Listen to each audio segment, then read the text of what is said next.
Do you know what it's like to be 72 in a 39-year-old body? Toastmasters and guests, let me tell you a story. Now, some of you know that I have this huge fetish for Asian women. Well, so when I go online looking for my wife, they all write me back. And they say, "Are you really 72? And I write back and I say, "Well, take away the gray and the wrinkles, and I'm really only 39. Of course they chuckle. Well, a few Saturdays ago, I was watching the Winter Olympics from Sushi. Oh, excuse me, Suchi. And I saw the most amazing sport. Now, I know some of you saw this because there is nothing in the Winter Olympics like this, and I said, this is unbelievable. It's curling. Now, how many of you have seen women's curling? Wow, look at all those curling watchers. Okay, so for those of you that don't know anything about curling, it's kind of like shuffleboard. Well, they have this big ball, and they get down and somebody pushes the ball. And then there's two other women out in front, and they go, swish, swish, swish, swish, swish, swish, swish, with brooms. Now, why, I have absolutely no idea, but this is what they do. So I thought, wow, this is the perfect sport. Think of this, women. It won't mess up your makeup, nor your hair. And I thought the best thing about this sport is I don't have to do any training.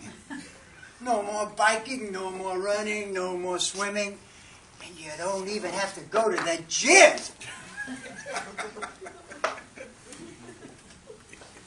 So I decided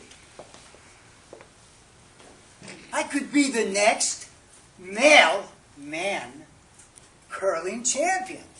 So I went on this strict gluten-free diet.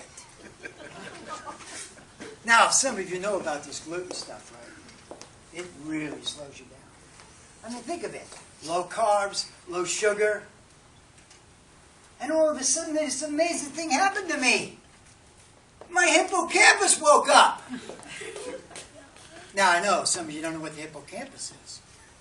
But it's the front part of your brain lobe that has your short-term memory.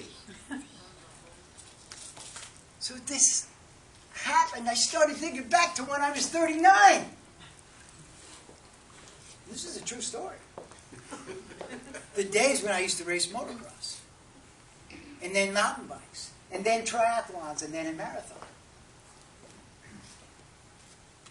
That's right. You got it, right? I know you don't believe me. So then reality hit me. And I thought, wait a minute.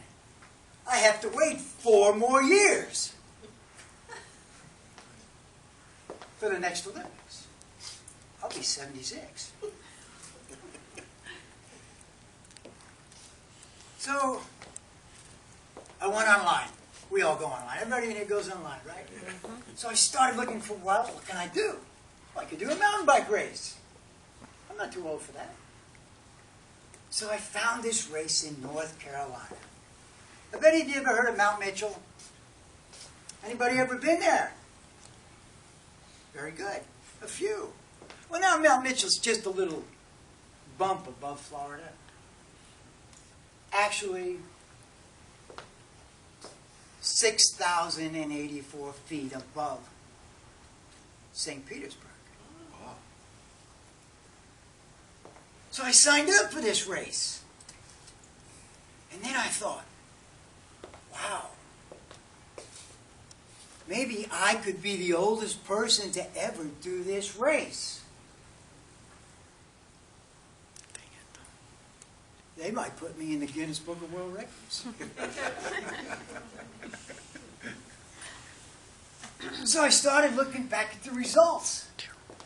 All the way back to the year 2002. The year I did the race.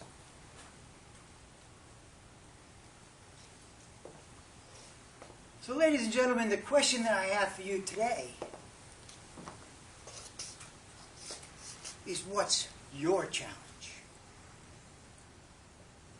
Now, in case you don't know, the race is only 60 miles. And the elevation changes, 10,500 feet on a mountain bike. So then I had a thought. I said, what would Popeye do? We all know about Popeye, right? You know about Popeye, Desiree? So I thought Popeye would have his own spinach.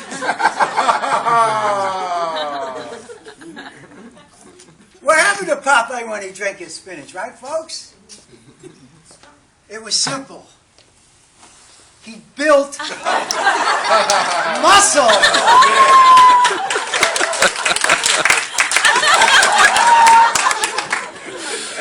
So, ladies and gentlemen, now I want to tell you the real truth.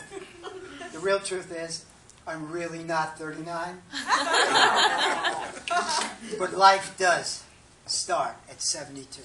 Madam Toastmaster.